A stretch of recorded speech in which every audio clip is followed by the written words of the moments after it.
Coming up on Mountain News this morning, a Kentucky concert venue hosts a special concert to raise money for Eastern Kentucky flood victims. And people in one Eastern Kentucky city wake up early to get some exercise while raising money for a colorful cause. Dedicated to Eastern and Southern Kentucky, this is WYMT Mountain News this morning.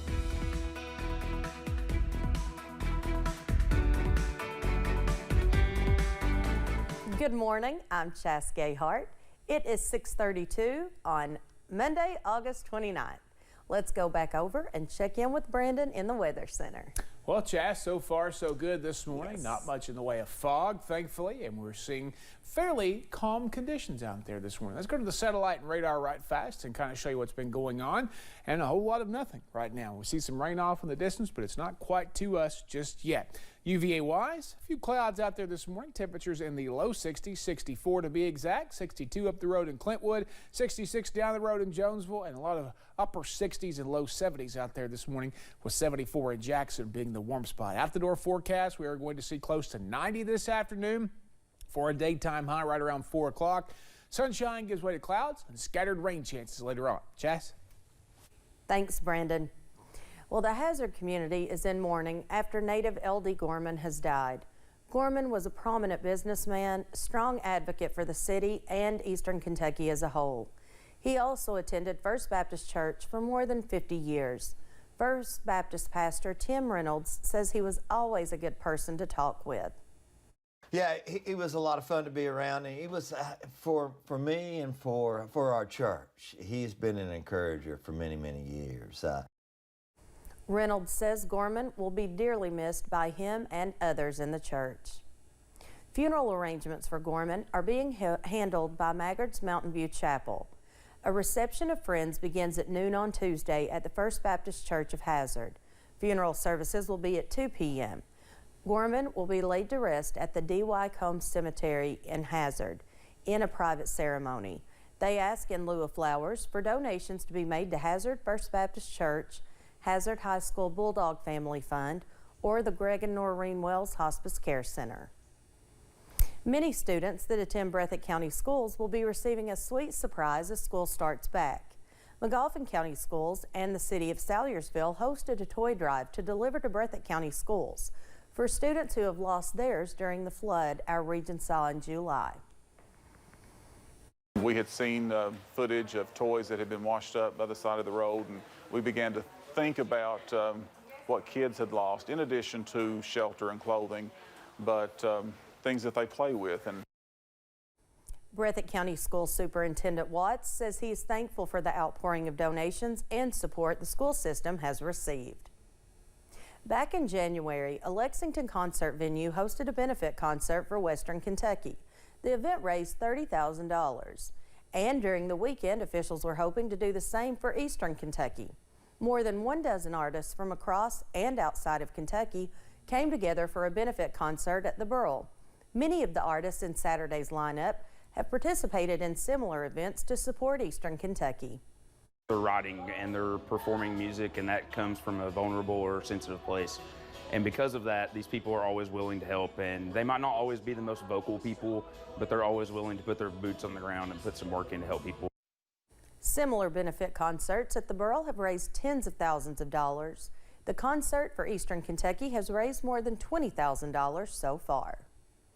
The University of Kentucky Global Ophthalmology Program came to Hazard during the weekend to offer free eye care to Eastern Kentuckians. The visit is part of a regular stop for the program, but this time it was more meaningful. Director of the Global Ophthalmology Program, Anna Bastos, says they knew the need for care might be greater after the flooding in July. We needed to bring a bigger team just in case more people came because they had lost their glasses or needed some eye exams or care. Officials say they plan to continue stopping in Hazard each year. People in Pikeville came out Saturday morning to run for a good cause. The Pikeville Medical Center Colors of Courage 5K was held with participants coming in white, but leaving with a few splashes of color.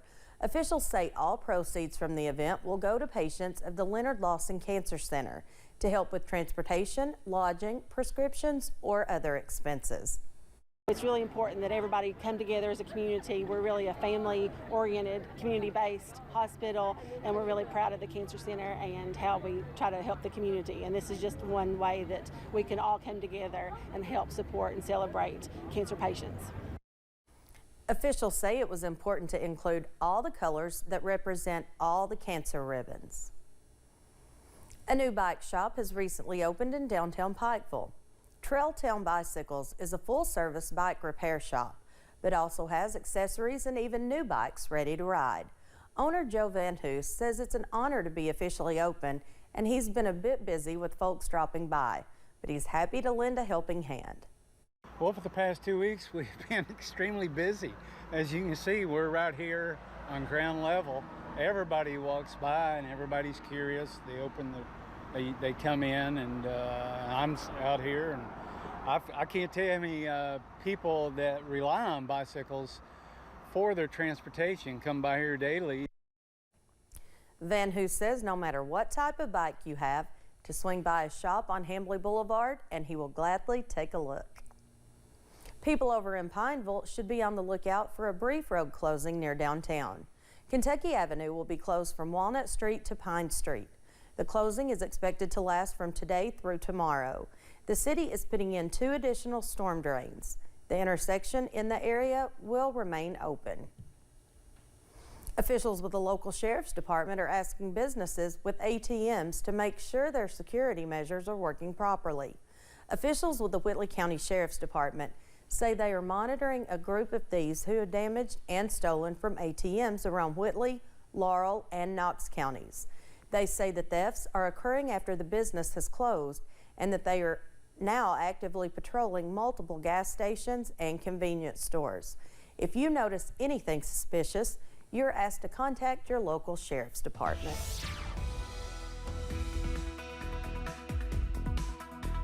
.38 here on this Monday morning. Mountain Parkway near Slade at the Wolf-Powell County line. Traffic pretty quiet there this morning. A few cones out there. 70 up that way this morning. 72 in Moorhead, 62 rather in Clintwood, 68 Hazard, 70 London, Williamsburg, 73 Prestonsburg, and Pikeville, 68 Irvin as well. Your emoji cast today, well, it's going to be a kind of half and half type day. Sun and then clouds and then rain chances late. 90 degrees for a daytime high. Cold front comes through tomorrow, knocking those temperatures back, some showers and storms possible, and a pleasant end to August there on Wednesday as we see sunshine and temperatures in the low 80s. Jess?